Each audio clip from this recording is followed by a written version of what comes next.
For the first time probably in your lifetime, what you vote not only matters but will be decisive. 20-somethings are another group who traditionally haven't turned out in great numbers at elections. So why should they care about this one? You're not really into politics. OK, it's fair enough. But what are you into? Transformers? Pokemon, you fucking child? If just 10% more of you registered to vote and voted for one of the Progressive Party, you would defeat the Tories. Hi, welcome back to Just Kiss My Frog and also the Tent of Emotion.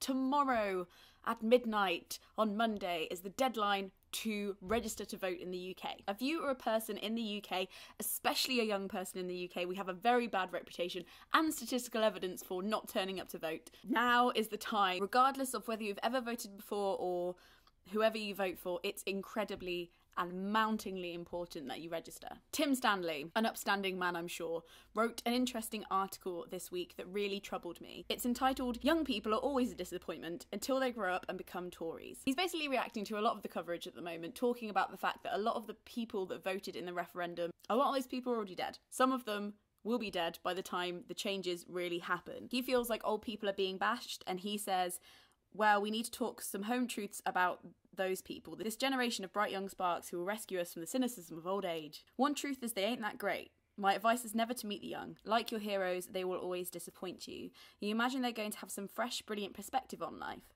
But the truth is that they're often quite boring. They haven't seen a lot, been far, or done much. He goes on to imply that the Conservative Party are the party most likely to look after old people. Not really very true. But we'll move on. His argument for not listening to us is that they have very little stake in the system. No savings, no pension, no house to protect them from burglars, no daughter to protect from other people's sons. And ends the article with the words that were ringing in my ears for days afterwards. I wish politicians would spend far less time talking about how to ensure dignity in old age than pandering to the intellectual passions of young souls who can't even be counted on to vote.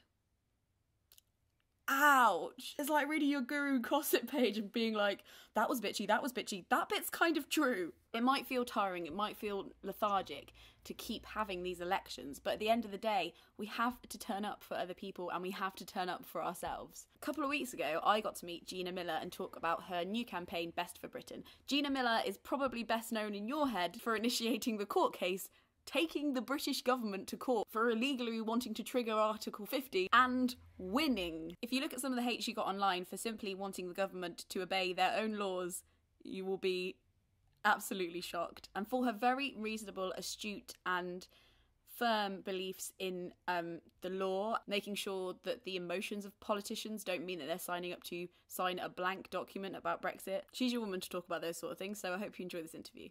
People talk about you leading the Ramonas. How do you feel about that word?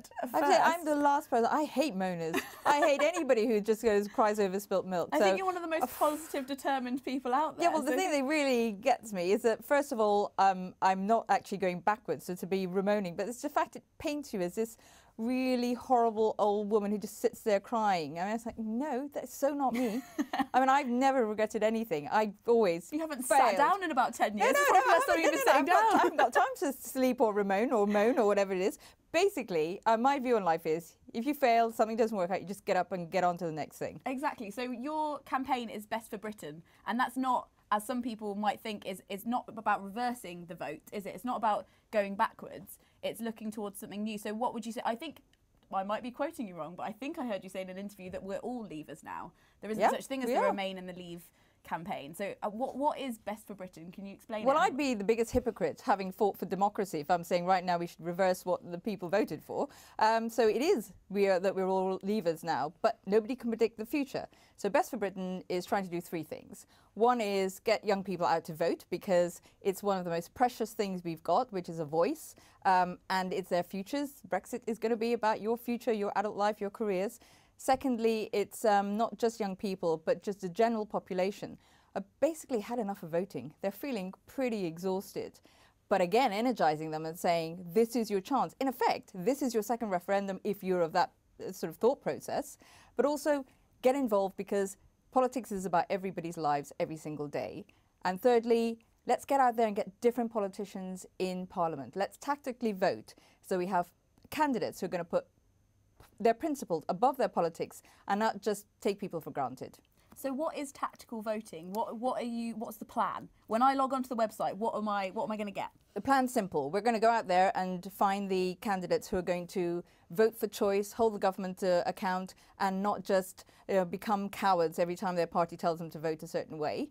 We'll put them up there as recommendations with lots of information about them. You can find out, go and talk to them, knock on their doors, and then towards the actual election, just before, we'll do some buys. These are the guys you should really vote for who are going to hold the government to account. So in theory, we've logged on to Best for Britain. We've worked out who we're going to vote for. We roll to the polling stations. We vote.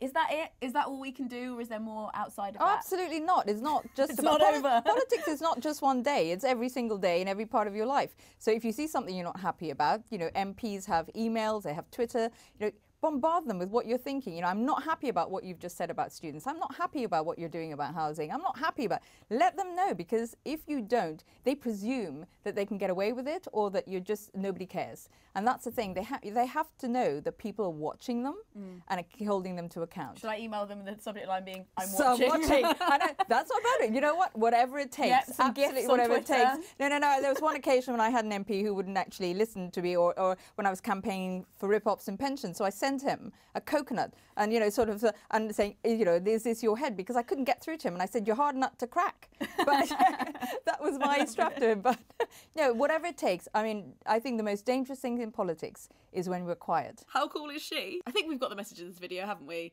Please register to vote. Thank you so much, Gina, for coming on the channel. It was amazing to meet you. We only have 24 hours left to convince the people near and dear, and maybe even not that near to us, maybe people you just still have on Facebook for some reason, convincing them to register to vote. It's so easy. Thank you for watching. Do not let the grown-ups get you down, and I will see you in my next one. Frog Snog out.